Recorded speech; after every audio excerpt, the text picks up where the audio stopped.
work. We should be live. Hi folks. Please don't watch this video. No, hi, my name's Joe Barnard. Hi, my name's Joe Barnard. Oh jeez, here we go. So, we're here today because I need to troubleshoot some servos on Sprite. I have the craft right here. You probably move things around a little bit. Okay, here's Sprite. And the TVC servo vanes are what we're working on today.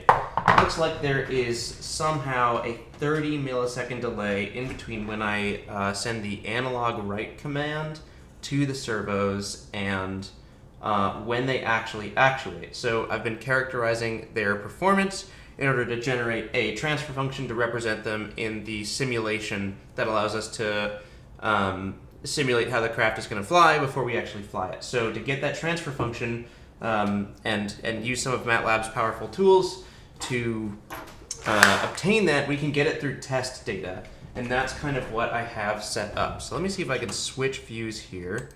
Nope, that's not it. Hold on. Is it this? This is it. Okay. This is my desk. So I have, let's see if we can get a good view of it right here. At the bottom of the craft are the 4 vanes, and you'll notice one of them has a sensor hooked up to it. This is a BNO055 by Bosch. And so it is an orientation sensor, and what we're doing is writing commands to the vane and then seeing exactly when do we start that rotation and what orientation the vane is in. Because there's a slight delay. There's naturally always going to be a slight delay, but the delay seems far too large to me. At 30 milliseconds, the craft should still be stable, but it's just like not great. Okay. So, we need to fix that. I'm telling you, like, this is not a super exciting stream. I'm just streaming. That's it. I bought the DS Logic analyzer a while ago at the suggestion of the absolutely wonderful people who are a part of the BPS Discord. And so this is the first time I'm using it. I've never used a scope before, which, you know, is kind of a recipe for maybe a disaster. And we're going to go through and look at what's going on here. Oops. That's not right. This is chaos, isn't it? Okay. I'm just trying to monitor things. All right, Electrobang, you are timed out. No spamming. So, yeah, I mean, normal rules apply. Just don't be a jerk. So we need to learn how to use this thing. That's what we need to do. Introduction. Like this is, I feel like this is a stream that you watch when you're doing something else. Yeah, I guess I should. I should explain this a little bit more. I'm using analog write. The servos have a very specific PWM frequency that they want, and it's 333 hertz that they are expecting. So we use the analog write function. Here. We use the analog write function to analog write frequency function to get that frequency correct, and then we write a bunch of things. There's a ton of commented stuff here. Don't worry about it. But before we can do any of that, I need to learn how to use this kit, and that's what we're doing. All right. I'm just going to start banning people if you spam. I'm not kidding. Like, you'll be banned forever from the channel. Don't do it. How to install. Okay, so I have the DS Logic software here. This is the scope.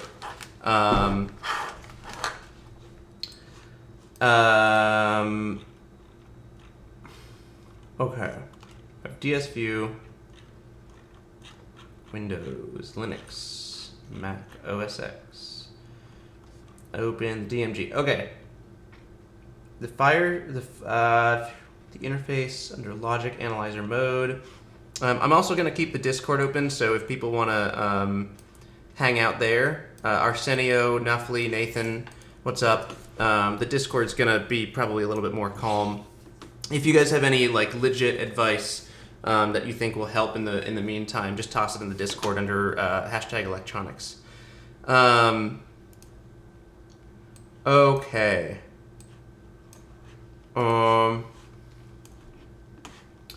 So we should probably just plug this in and get started here. So do I want the this is indicative of how much I know about this stuff. Do I want the scope or the logic analyzer? I think I want the logic analyzer. Oh, what up, TJ? Arsenio, are you in here?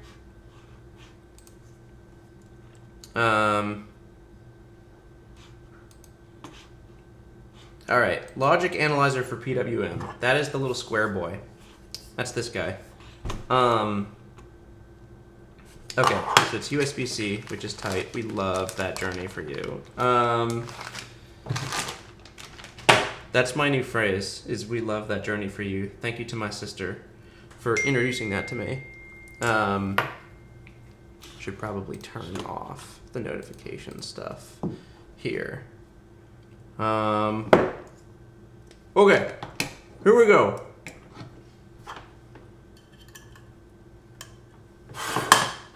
Okay, here's our scope all plugged in.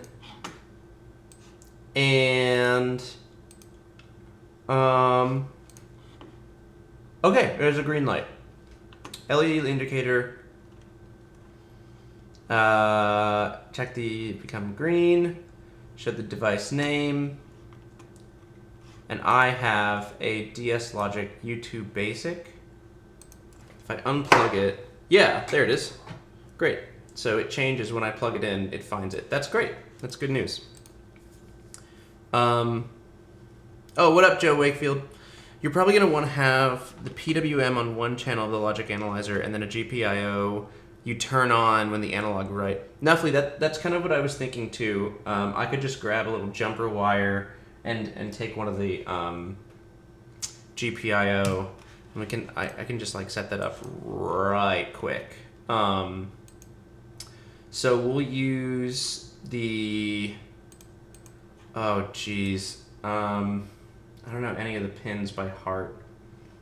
Hold on, I'm gonna have to use the actual software for this, and to do that, I'm gonna close this window so that don't show anything I don't mean to here. 1 second, folks. We just need to get the other pin there. So GOG 1, 2, 3, and 4, 27, 28, 29, and 30. Excellent. I'm just going to toss them all in there. Okay. So those are my gear on ground pins that I'm going to use to do stuff. Pin mode, GOG1, output, and then what we'll do, digital write. You never really need to do this. Write GOG1 low. And then when we actuate to 5 degrees, I'm also going to digital write GOG, oh my gosh, GOG1 high. The other thing that I want to do, and I cannot believe that I didn't do this before, so hold on, let me switch the window. I want to turn on an LED to also indicate that in case we need to troubleshoot anything else. So B comp LED is 35. Is this like super exciting? Is this the most exciting stream you've ever watched? I'm paying almost no attention to the chat, by the way. I'm mostly focusing on the Discord, so that's a little heads up. Okay, the B comp LED. It's the same deal here. Pin mode. B comp LED is output, and I'm gonna write it low, B comp LED low. Great.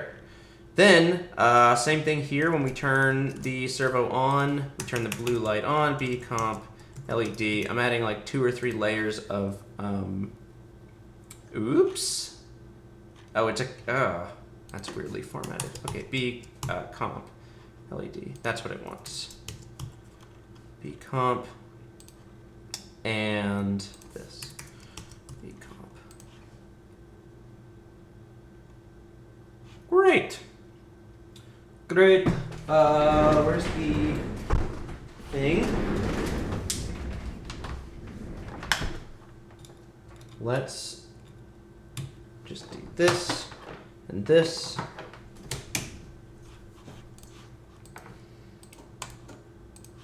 Okay.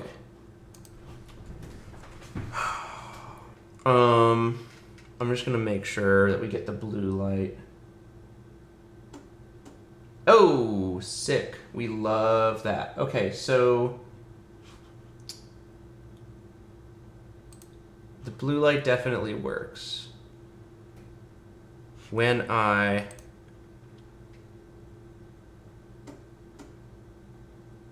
yeah, one more time here for the folks in the back. So the blue light is off, and then when we actuate that servo,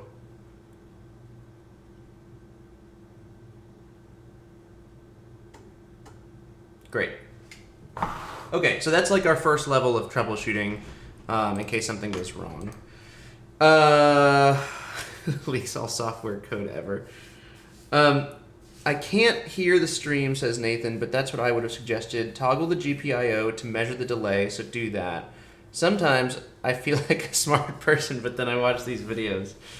DJ, it's all nonsense. That's what you have to know. It's all nonsense forever. Dude, the SpaceX versus Blue Origin video was great. I finally watched that last night. Awesome job. You did like a really even-keeled take on it, which I thought was cool. Okay, so now we're going to plug in the logic analyzer again, and somehow this is maybe going to work. Hey, it's Moonman. What up, dude? It probably is just a code thing, says Nuffly. Either a bottleneck in your code, or just that the analog write function you're using is slow, and you'll need to go a bit more low level to get it faster. Nuffly, that's what I think too. I think it's probably the analog write function. Can we just look that up? Is that a thing we can just have? Log analog write.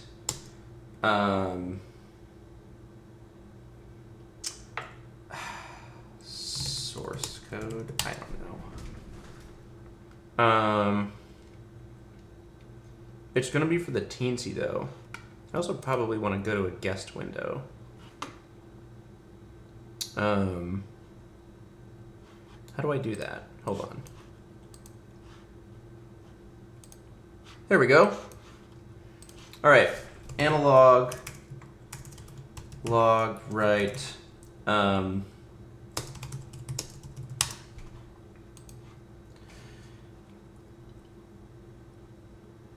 Pin val. Like I wouldn't think there's. I would think there would be no delay in there, and there probably is no delay in there, but just in case. Oh, and it's for the teensy, because that's what we're on, and it's probably a different.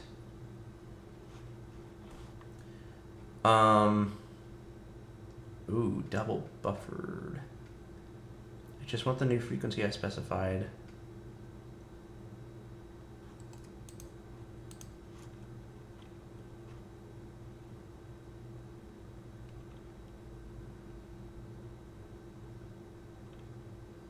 Hey, look at that. You should test with the scoper analyzer. All right, maybe that's a sign that we should just do that. I'm starting to set up line triggers, and I also have a set of teensy 3.2s.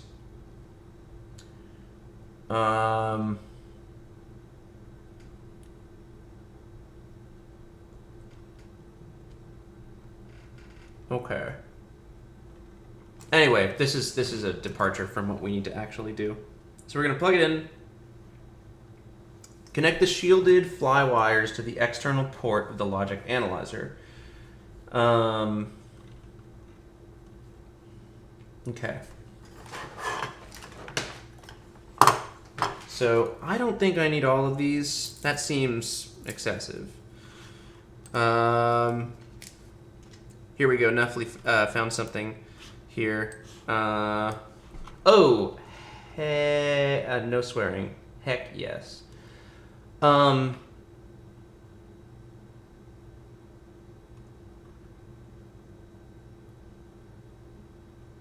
Interesting. There is not an explicit delay, but it may be doing some things you don't necessarily need to do.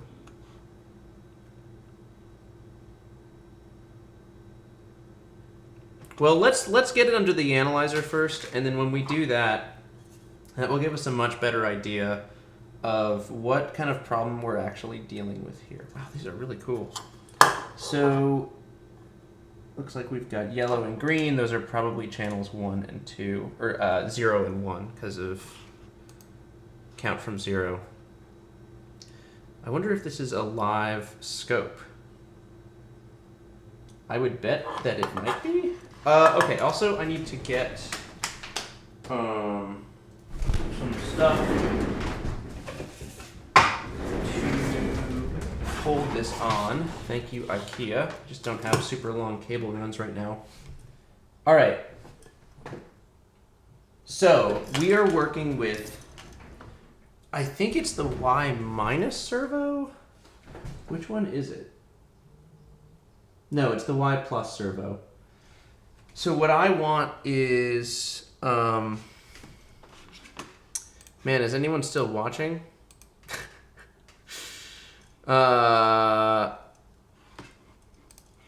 Okay.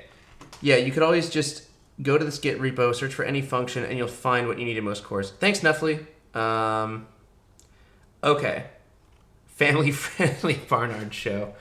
Let's get some jumper pins and hook this thing up and see what we got. Right?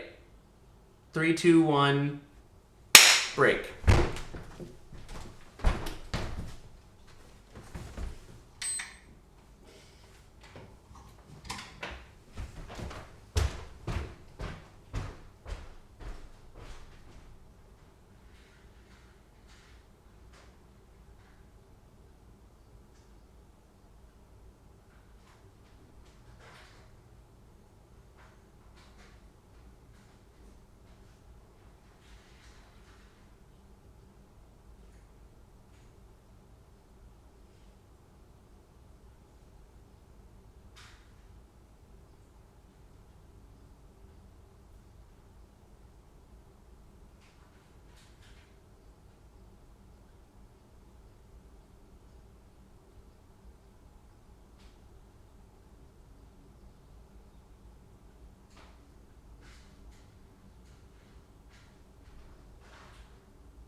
This is like pitiful. I pretty badly need to buy a new set of jumper pins.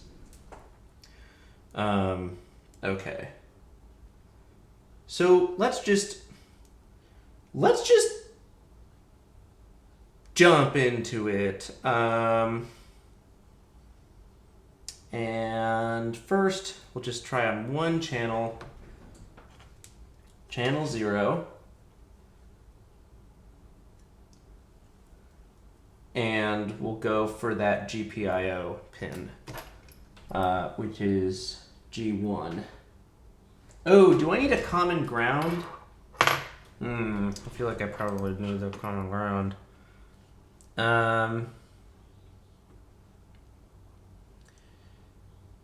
Shielded fly wires.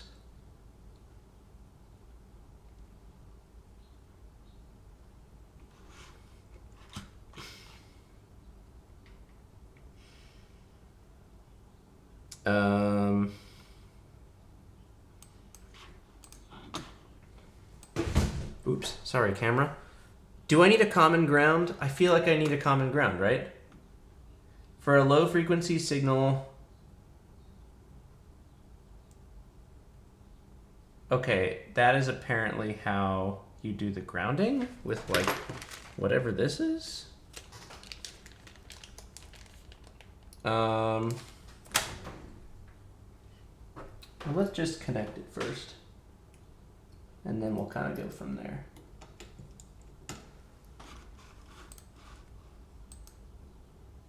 Oh.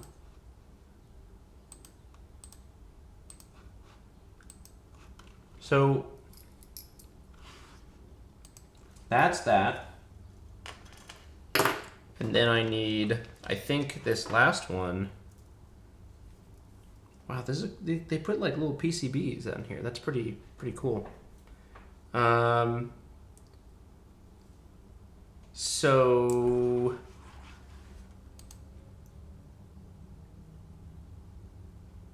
connect the probe clips to the signals being measured.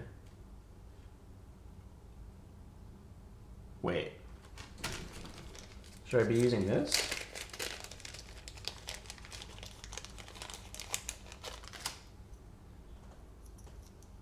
How does this work? Oh, that's dope. Wow, we kind of love that, huh? All right, excuse me. It gets a little pinchy guy. That's awesome. I'm gonna use that. Like, it's most certainly not needed, but I'm gonna use that. I really love that. Okay, great. So that's on there. Do you ever feel weird having people watch you do this? Yes.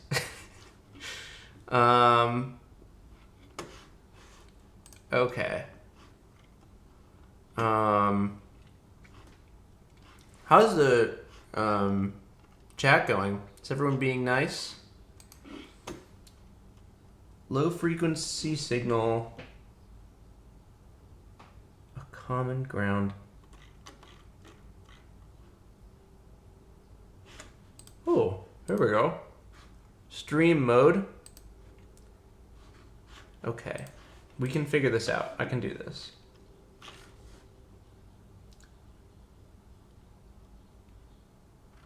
Someone answer my question. Do I need to connect a second pin on the logic analyzer to ground? I'm almost certain I do. I have no idea how. Oh, well, the USB is kind of common ground. It's coming from the same power source. So, like, that is kind of a thing, maybe?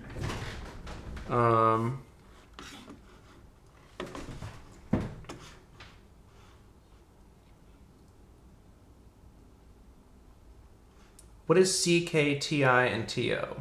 That's my question. Show me the formuloli.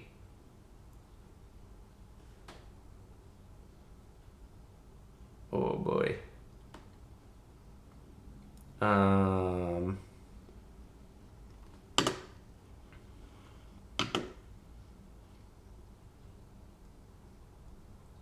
Okay, lovely. So we don't have an answer.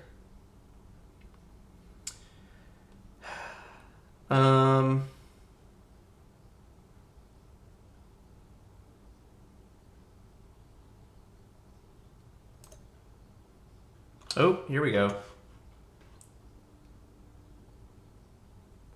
CK is the clock input for state capture. I guess we don't really need the common ground. Oh, what up, Ryan D? All right, well, let's just see if this works. Right now, it seems like maybe it does not, or I'm just not doing something correctly.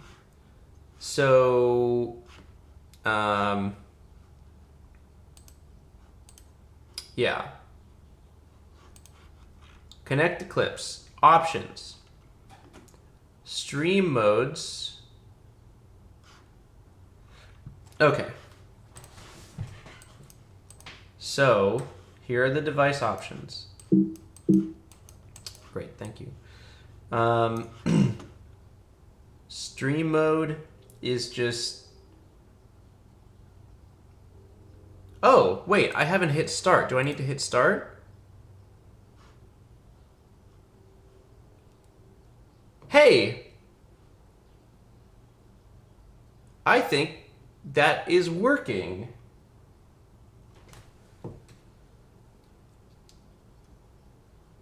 Maybe it's not. No, it is. Can we just do a continuous stream? Stream mode, stop options.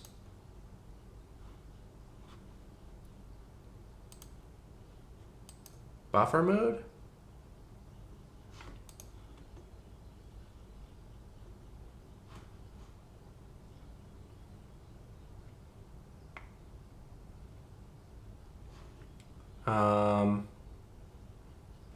I don't... Let's just try buffer mode and see if that works. Can I have it be a continuous monitor of the signal? I guess I could just do like, you know, like, what is this? Oh my gosh. 1 second, 50 seconds, 1 minute. Oh, wow. Okay. Let's just do like 2 minutes. Oh.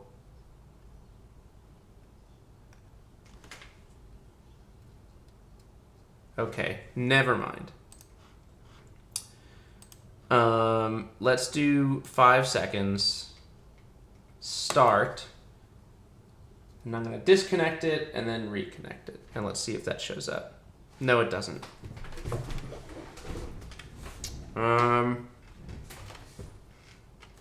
Okay.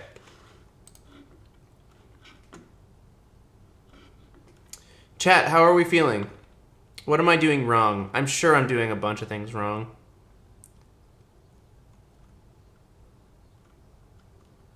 Tomas, it seems like you kind of know what's going on.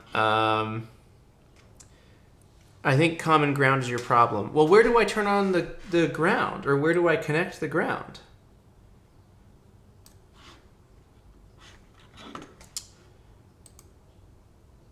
Not common ground, he says.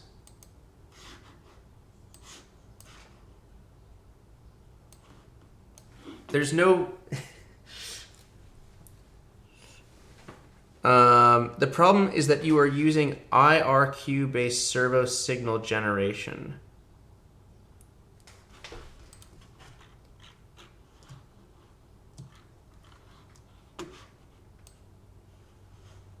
Oh, wait, no, it did work. Hold on. Where's the scale? How do I shift the scale? It did work. Nope, it did work. I'm just bad at this. Let's do this one more time. If I start with no connection on pin 0, and then I connect it, and then I disconnect it, there it is. That's our analyzed signal. Unclick the rest of the channels. Can I do that? I don't care about them that much.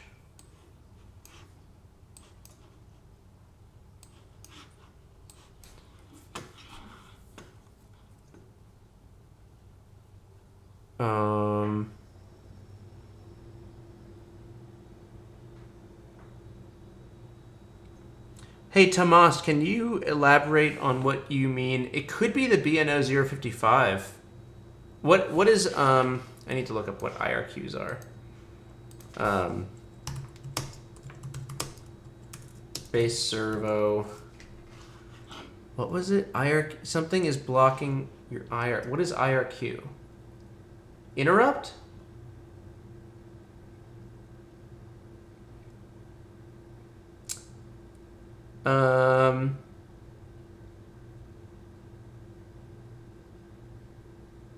Tomas, thank you for your help. So something's blocking the interrupt? Do you think it's could it be an I squared C thing? Because I have something on I squared C.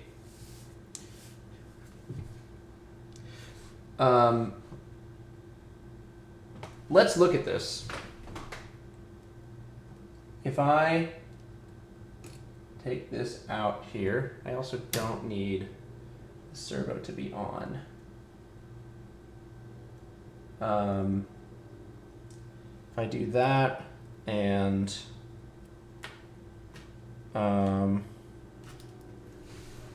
we take the signal pin from that servo, take the signal pin from that servo,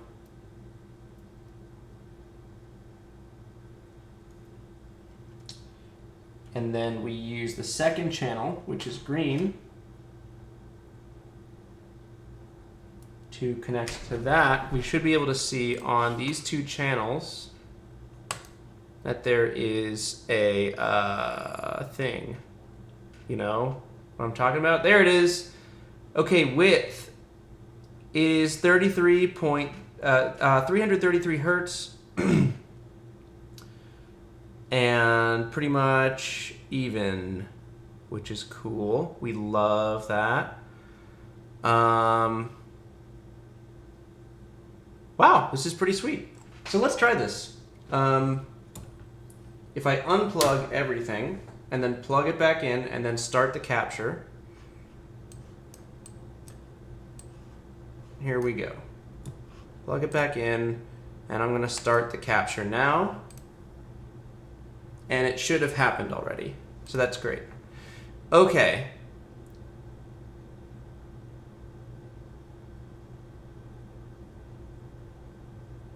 Interesting. Can I like zoom in on a little bit? Here we go. The width doesn't really change there. The width doesn't seem to change at all. So let's do a more significant change to make sure we're really kicking it hard. 50.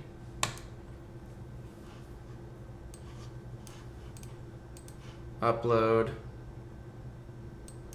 And I'm gonna start. And we should have it captured there.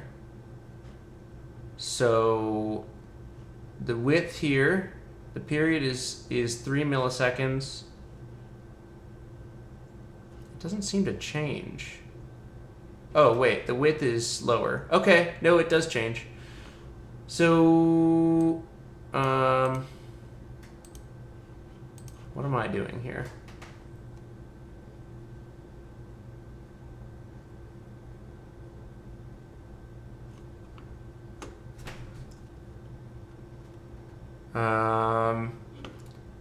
Yeah, all right. So this thing pops up right there, and the width stays at 2 point whatever for a while.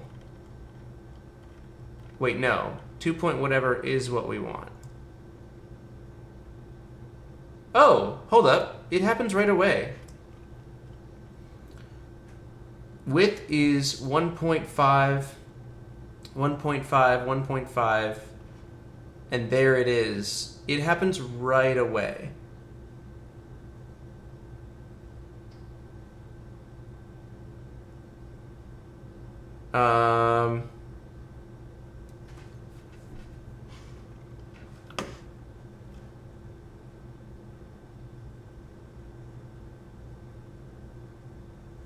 Okay, that's interesting.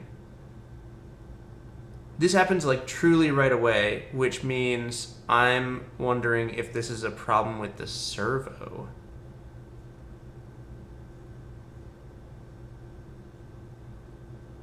Tomas, what do you think? The change happens right when we flip it.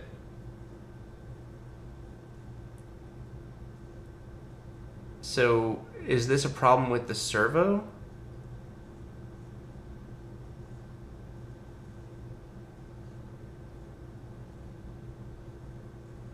Oh.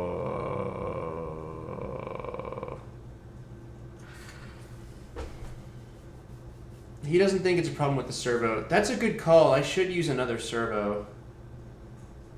Wait, you just initialized the servo lib? Tomas, the problem is that I'm not using the servo library.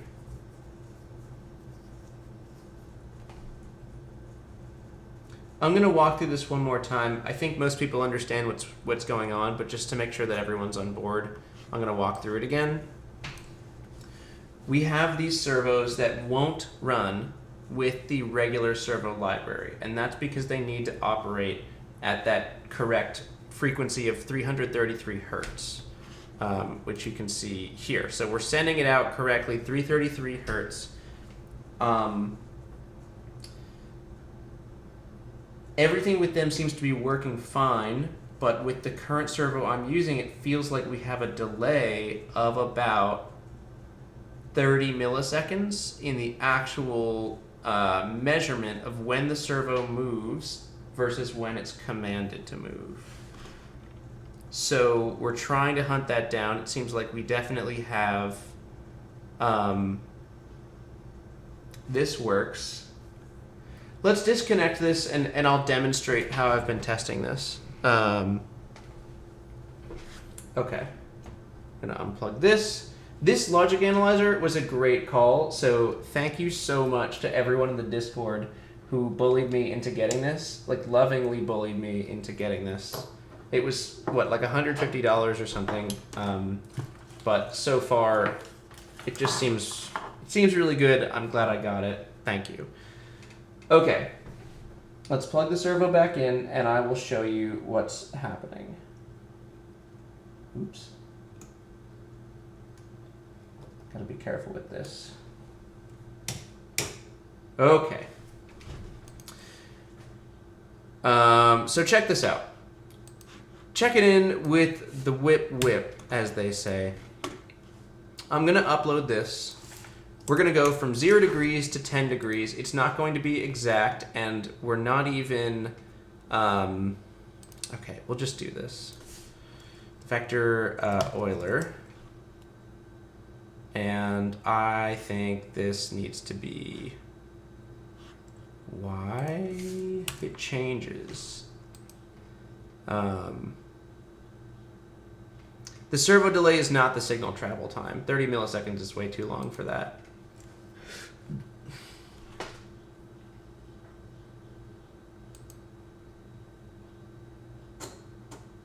Okay, check this out. I have 3 columns here. There are 3 columns. One of them is the time printed in seconds with 3 digits of precision. At 4.5 seconds, right here, you can see this. At 4.5 seconds, we changed the servo degrees, or rather like what is written to the servo, from 0, or the center point technically, from 0 to 10. Okay, right? So we're all on board. At 4.5 seconds, we change it from 0 to 10. Is everyone, are we all Gucci? This is the measured degrees on the IMU that is rigidly mounted to the servo vane. Now, we're not exact. You can see it's pretty close to 10 degrees. This is not exact, but watch what happens. Nothing for a little bit until I would say around 4.54 or 4.53, we start to get some movement. This is in degrees right here, this last column, we start to get some movement. So between the time that we command this to be written at 10 and the time that the servo even just starts to move, because there's about 20 milliseconds in here where just truly nothing is happening. So what's going on? I don't know.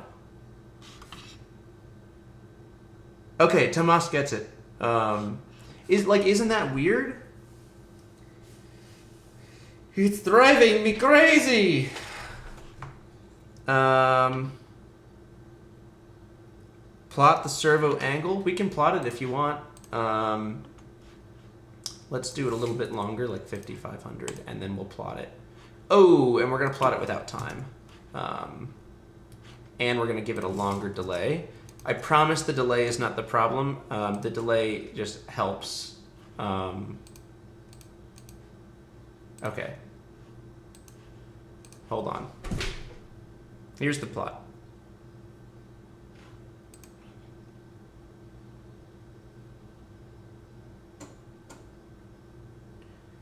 And that's it. that's the plot right there. We start off there and move along. Let's do it one more time. I'm also going to set it to 7,500, so we have a little bit longer to get going here.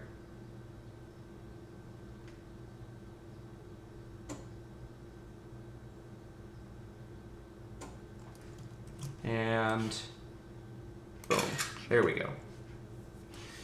It's obviously getting there. Just add a rectangle signal to the requested position. This is the screenshot.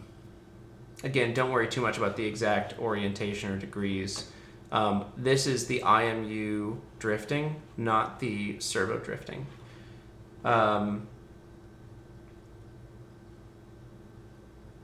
Okay. I suspect the servo simply lags. If it lags, it lags. It works in the simulation. It's not actually terrible. But my new thing is I'm trying to do everything the right way. So if it lags, it lags.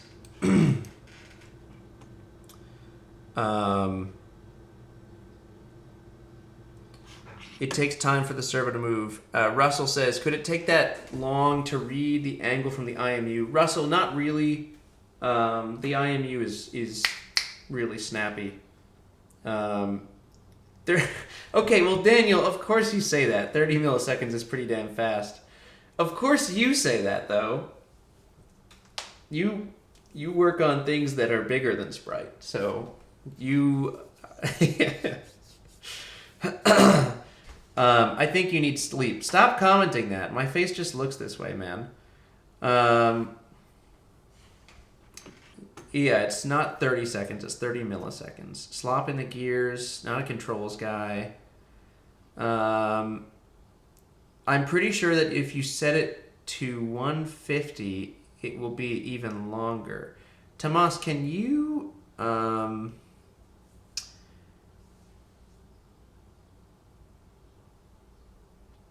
Can you reiterate that a little bit? Hey,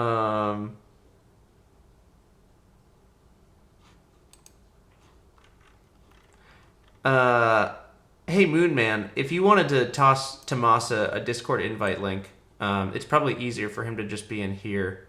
I can send you one if you can't do it.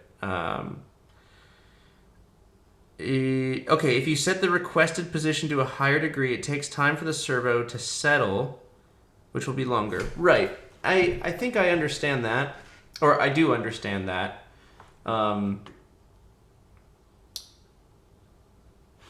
It's easier to see. I know plots are nice, but it's easier to see when we're looking at the serial monitor.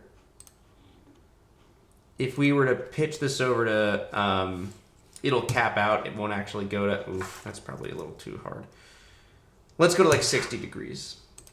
I gotta be careful not to mess with the IME that I have attached there. And then I print the millisecond, or the time rather.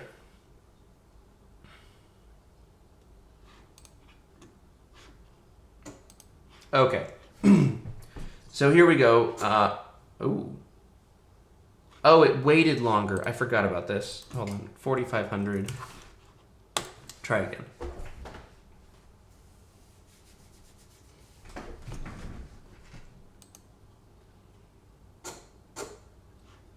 Dope.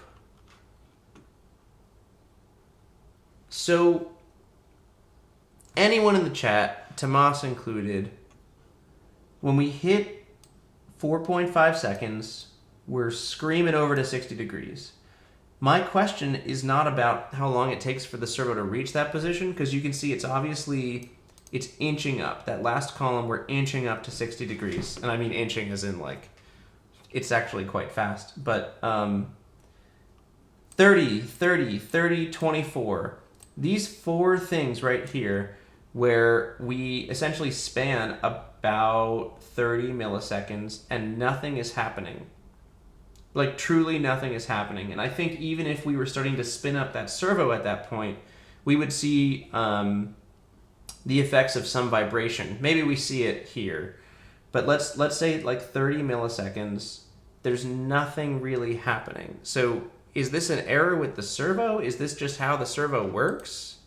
It seems odd that we'd have this weirdly long response time.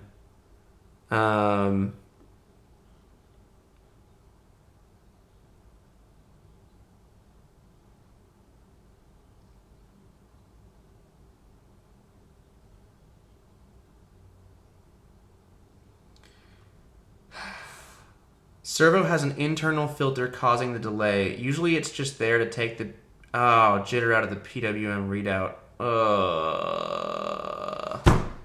Is that really true, German Torres? I'm sorry if I'm butchering your name.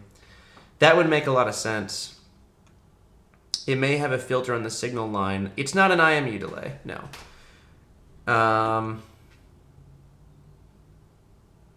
If this is how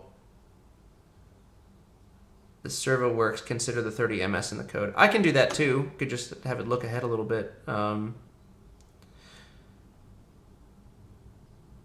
Try to use direct timer setup. Output compare register for PWM generation.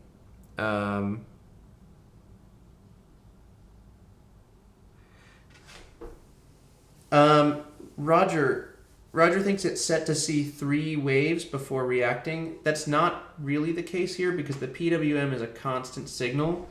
And even if I were to take away that delay, we can do it now. I'll take all the delay out, so there's no delay genuinely. There is no delay. Now, things will scroll by a lot faster, but we will get the same timing result. So we just have much higher resolution data now. Right here, 4.5, 60. This is exactly what we're looking for, and there's nothing until maybe this, like maybe right here, which we would see as about 30 milliseconds. So we go from 4.500 to 4.529, about 30. These are digital servos.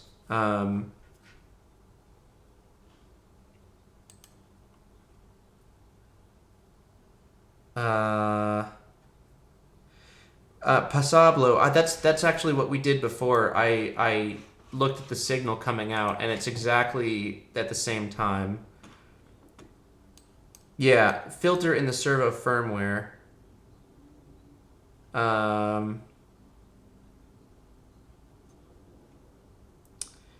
If you change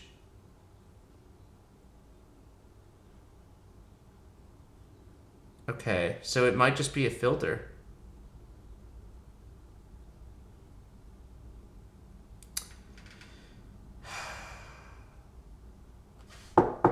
That's too bad. If it's a filter, it's a filter.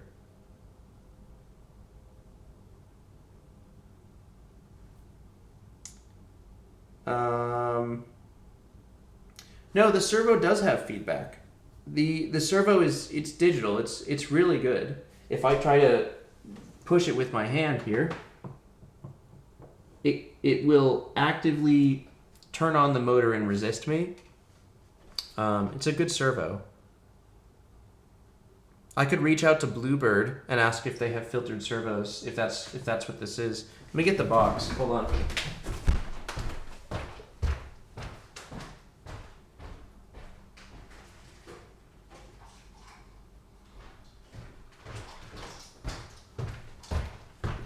They say the response time is really good, but I guess it could just be looking for an accurate PWM signal.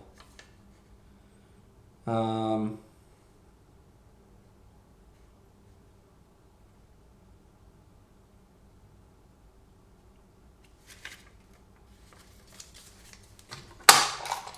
on.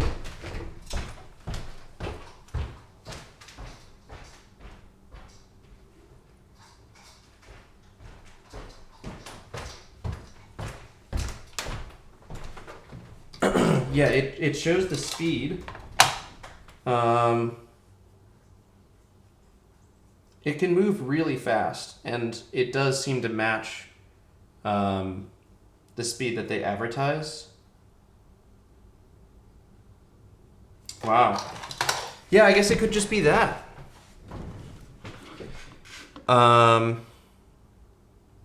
The Redstone Hive, I'm not using the servo library. I'm just using direct analog, right? Thanks, Daniel. How fast does it have to be? 30 milliseconds is fine. It will work. When you start to get beyond that, it gets a little trickier.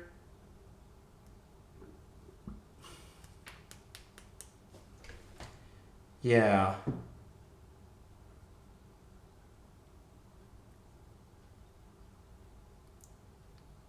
Better is the enemy of good enough. That's correct, Daniel. These will work. These will absolutely work. And to give a sense for how well they work, I mean, this isn't like a super scientific test. If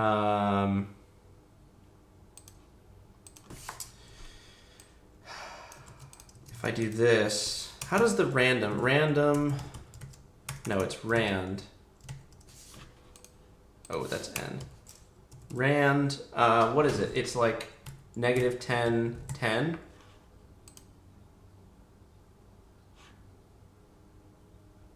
Too many arguments.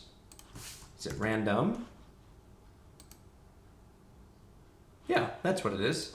If I just write random 10 and negative 10 once every 5 milliseconds, it's still going to follow most of those. I guess it just might be delayed.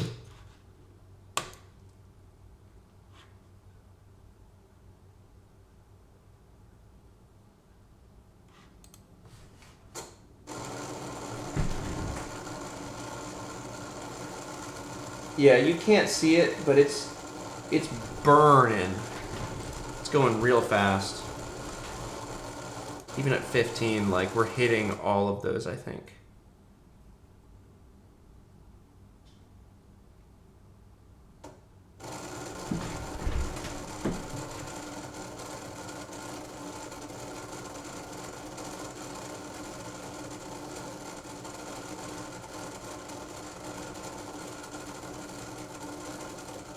Yeah, I'm not too worried about it, I guess.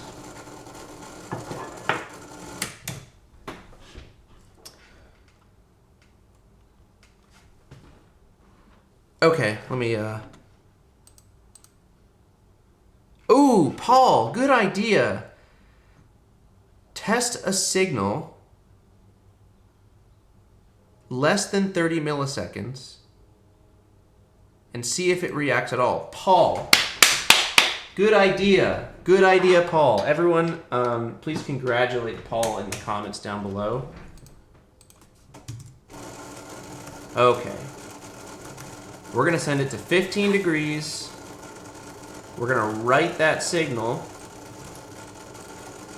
If it equals... okay, hold on. And millis is... this is a little scrappy. Millis is greater than equal to that or less than equal to 4, 5, 20. So we're going to write this for 20 milliseconds. We're going to write 15 degrees. And then else, oops, that's not how you do else. Else, the degrees is 0. We don't need to do this either. And there are no delay, and we'll do, yeah, no delay. Okay.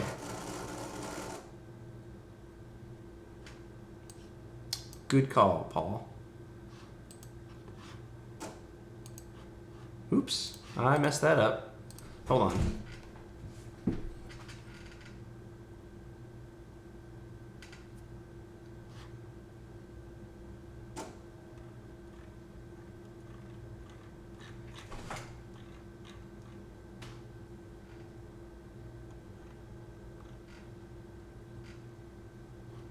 $45, 4.5 seconds. Nothing happens. 20 milliseconds. 29. Wow, it's a delay, man. Look at this. Look at this. We write 15, and then we kill it. We kill it by 4520. That's what we set. Then it responds.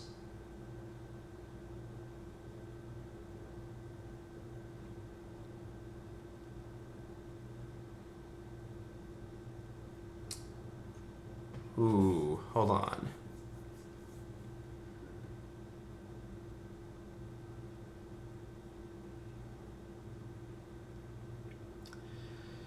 It's like a response delay.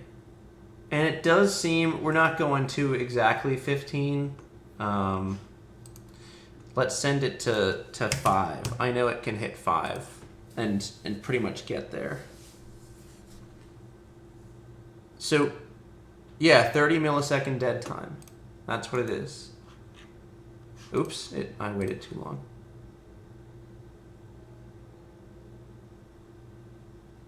I2C lag. Do we think so?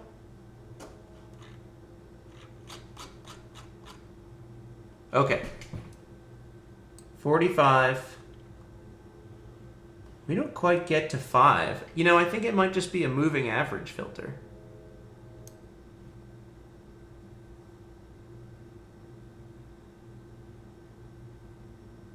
It could be that it's just too fast.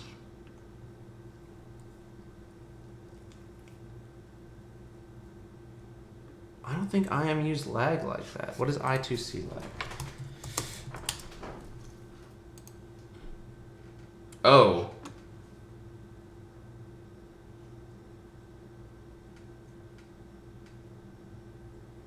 Maybe it is this.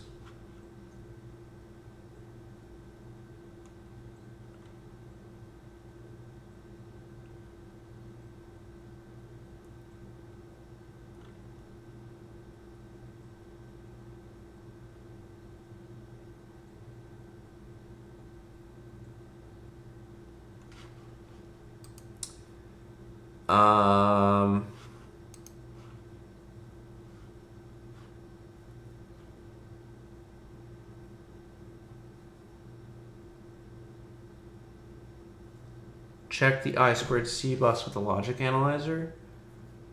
Oh boy. Do I really have to?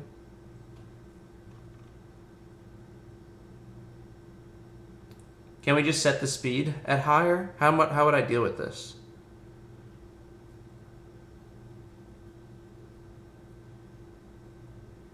It's not an MPU 6050, it's a BNO 055.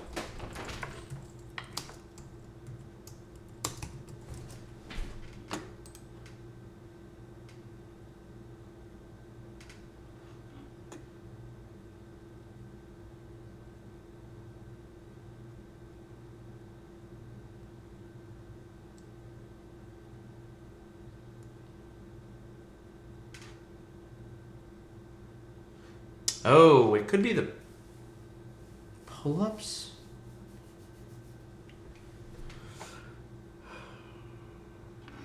Let's try the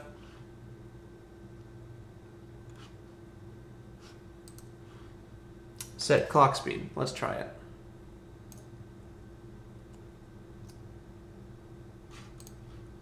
Let's see if this does anything.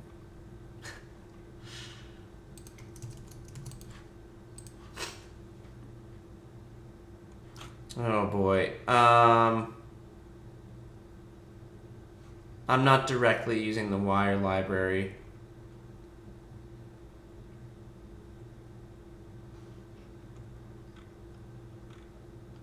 Is there a coupling cap in your servo circuit? No, there is not.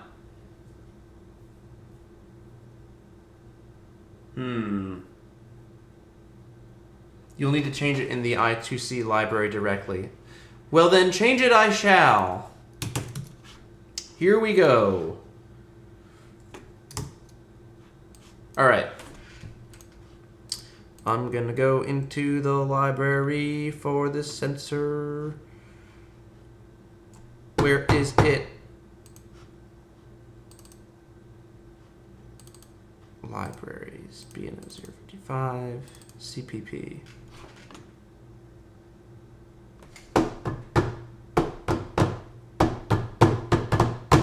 Uh-oh. Where did it go? It was there for a second. Is Xcode just gonna kind of crap the bed here? There we go.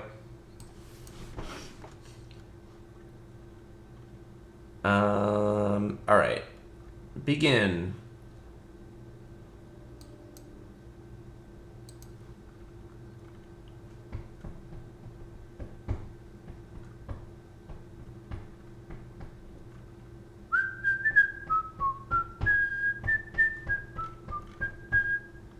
Wire begin. Let's just toss this in here, right?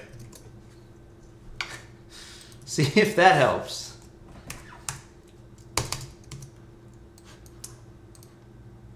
All right.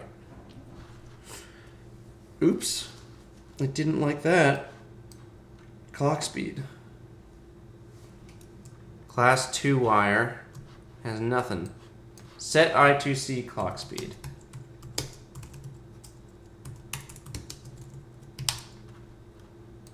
Wire set clock.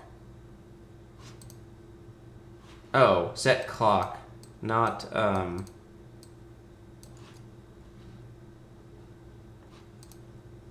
set speed. Set clock, and I'm not gonna trust that. We're just gonna do 4 0 0 0 0 0 fast mode. Burn it.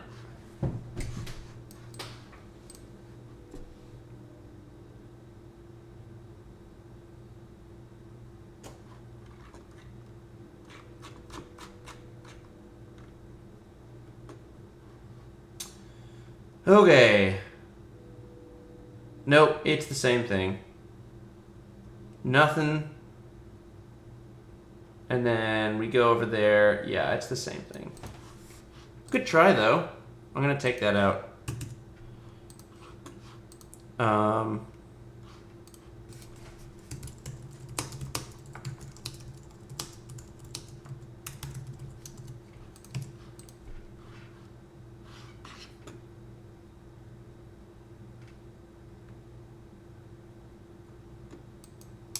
Yep, it's a moving average filter on the servo. That's fine. It is what it is, man.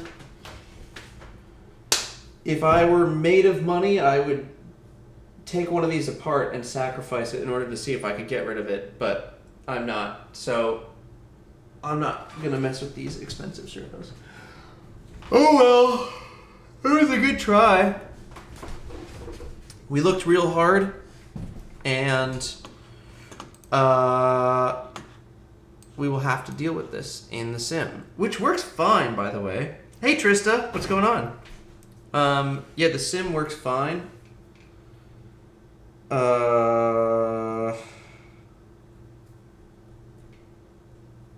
was I gonna say? The other thing that's really cool is, and I will bring this up now. So I started this testing last night, which is when I found it. And I plotted it. Excuse me. Losing my voice. I plotted it. This is not a very good measurement here, but for the most part, it moves pretty fast. And what am I trying to say here?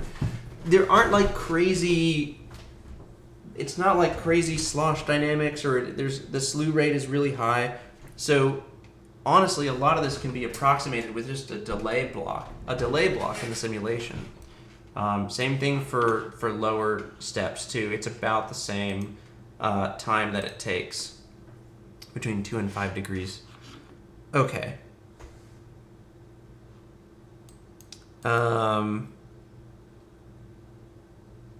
Have I tried to program the digital servos? Can you do that?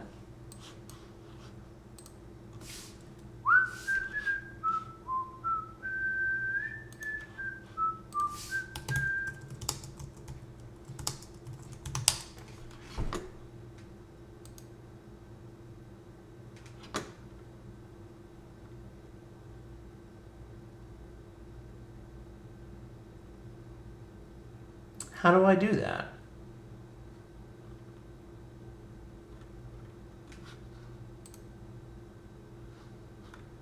Do I have to buy a servo program?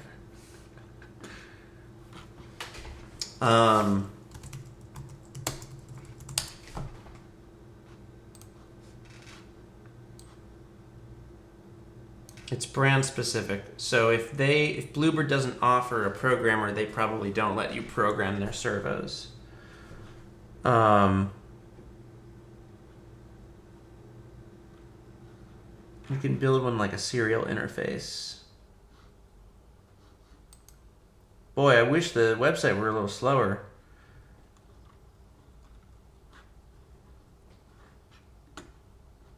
Receiver.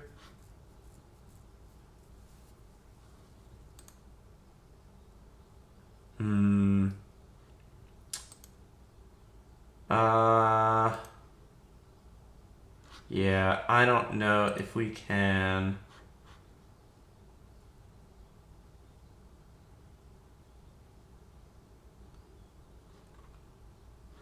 Yeah, I don't know if you can. They're great servos. Like even with the moving average, it's not that bad. They also claim to have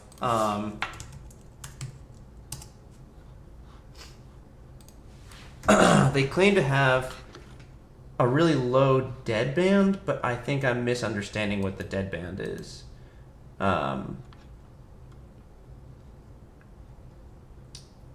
This is the servo.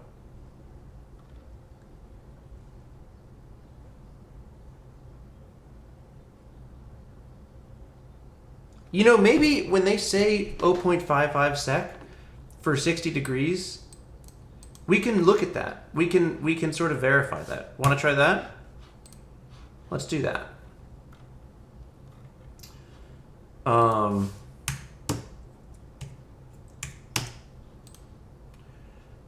we're going to go 60 degrees.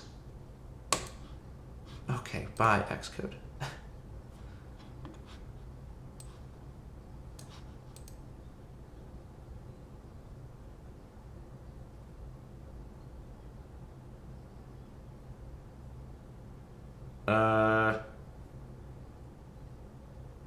What did I do?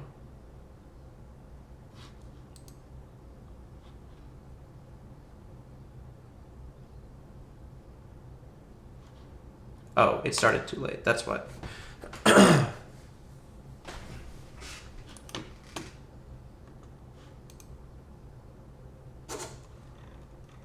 Here we go.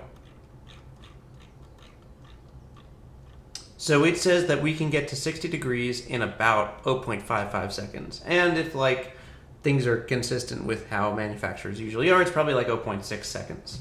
So 0.06 seconds. We should theoretically hit 60 degrees within 0.06 seconds. 60 milliseconds. So we hit 4.5 and we command it to 60, and we get about halfway there, 36, by the time we hit 60 milliseconds. Not bad. The actual response is 80. Here's the interesting thing, though. That could be assuming that we have a full power battery. That could be assuming a bunch of things. So if I start the measurement at, let's be a little generous, let's say 530, 4.530. We hit 60 at 4.580. 80 minus 30 is 50, and you know, if we want to be a little generous, we could go 90 or 85, something like that. That's entirely consistent with what they claim. So we're just adding that extra 30 milliseconds on top of it.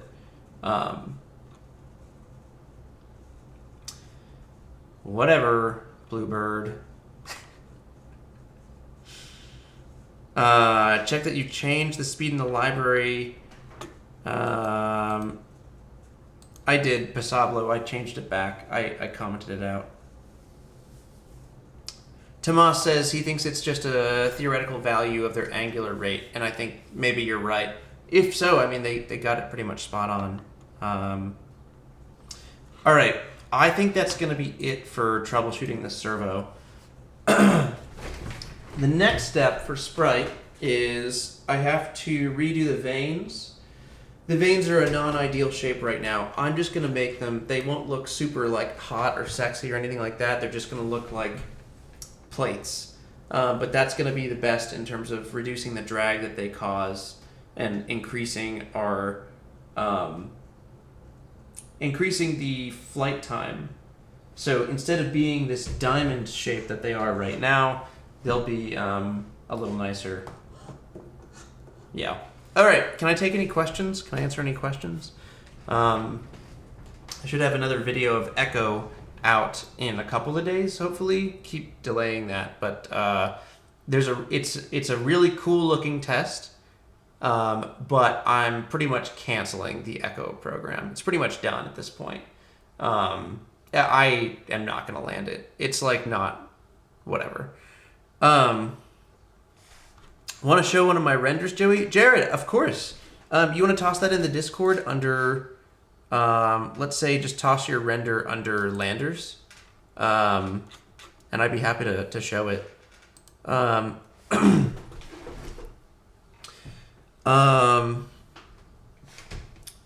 Let's see.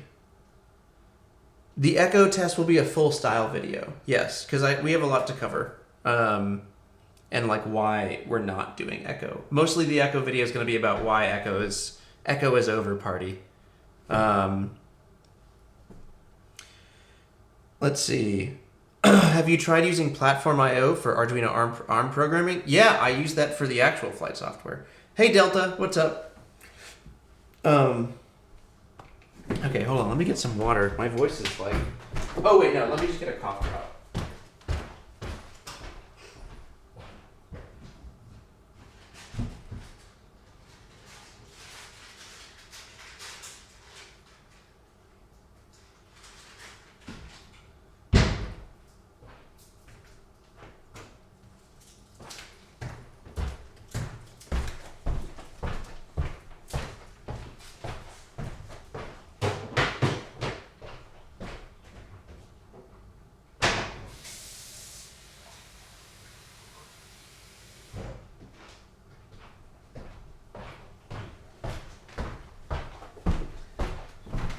Okay. It sounds even worse now. I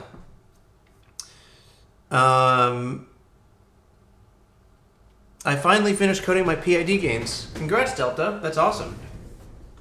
You know what we could do? We could look at the simulation, or we could look at some landing footage. Maybe. Do I have it? It's on a drive. It'll be soon enough. Okay. Thanks, Jared. Let's take a look. So Jared has, this is the BPS Discord here. Jared has made a bunch of renders using the actual 3D model of Sprite. He has generously donated a ton of time. He's worked up the textures, and I'm not super well versed with the things that go in here, but thank you so much, Jared. So we've got some beautiful looking renders right here. Here's the view from the bottom. This is actually a great example of the thing I was mentioning earlier. These TVC vanes, Jared, I have to finish the butane actuation mechanism soon. But once I do that, and once I change the shape of the TVC vanes, then we will, I'll send you another updated step file or OBJ or something like that. Yeah, so these are just, we don't need to have them this way. We have so much torque with these servos that what we could do instead is essentially have an aluminum plate,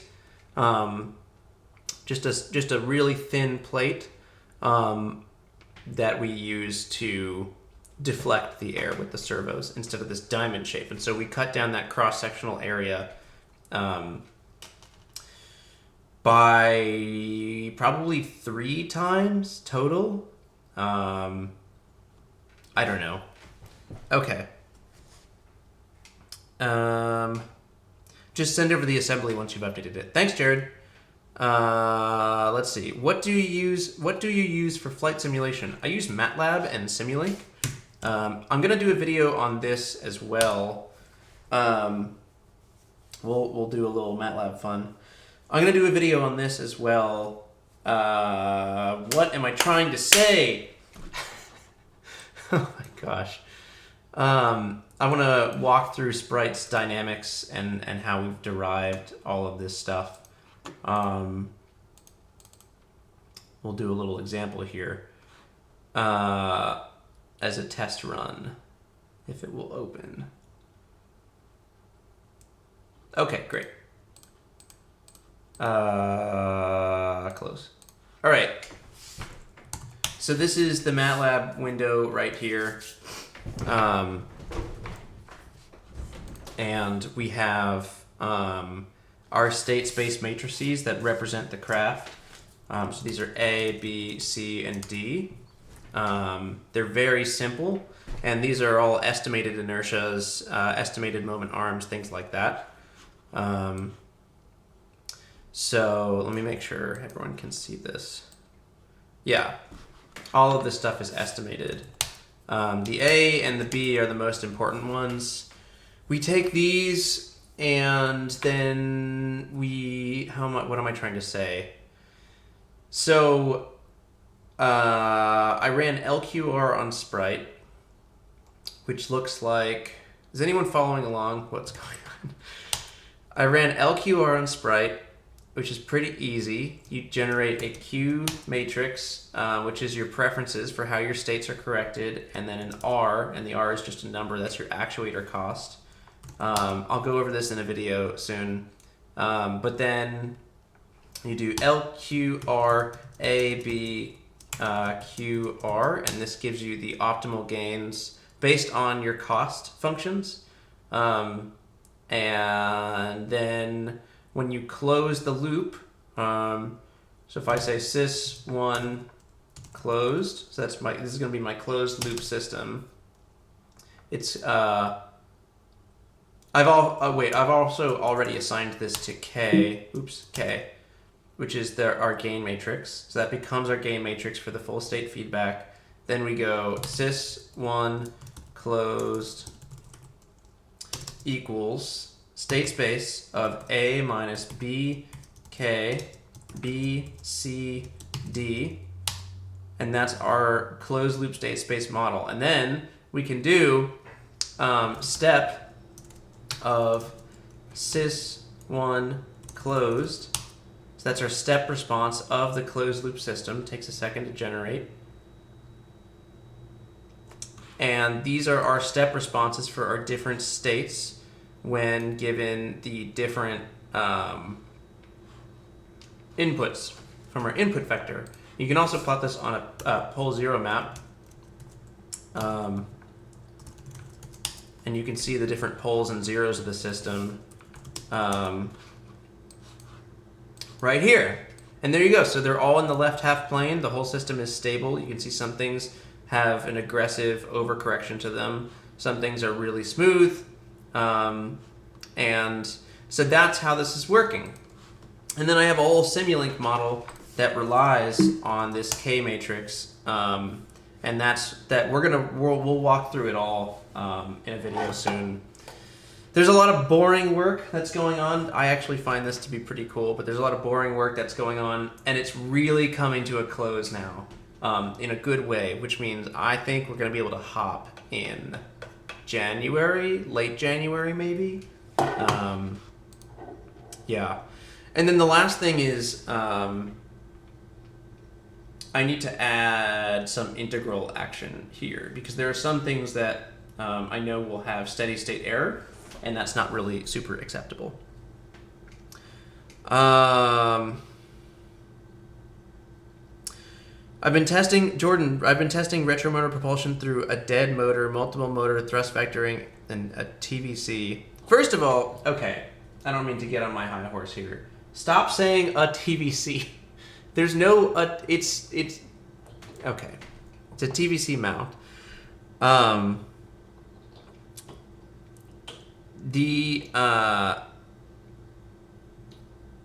what am I trying to say?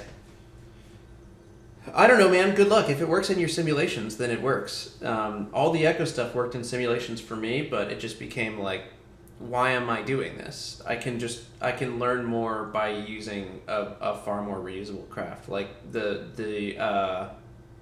it's almost like the martyrdom of trying to land with a solid motor was just like no longer appealing to me. Okay. Anyway, I think that's it. Can I take any other questions, or are we good? Take a shot every time Joey B says, what am I trying to say? Oh, I am in the Astro Awards, Rocket Nerd. Thank you. Yes. Thanks, Tim. All right. I think we're good. How long have I been streaming for? Like an hour and a half. Nice. Okay. Oh, the animation is up. Oh, let's look at that. Let's download and take a little look here. This is the animation from Jared. Thank you, Jared. Woo!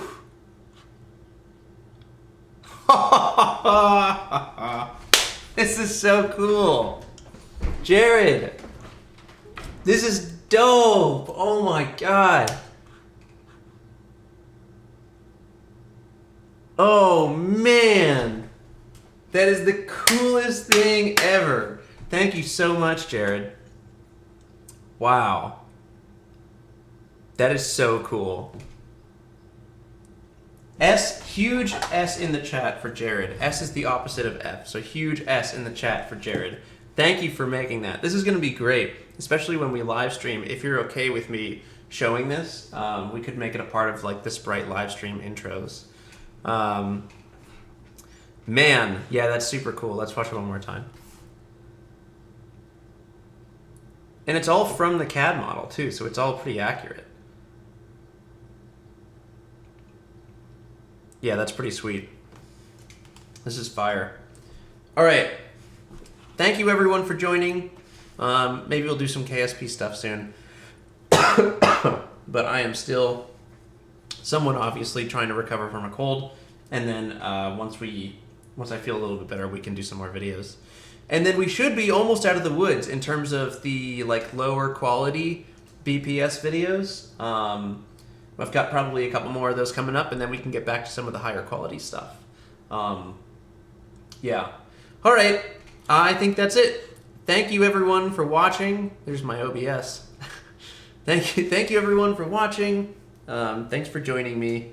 And I'm glad that we learned that I can't fix the problem that I set out to fix. But it will be fine. All right.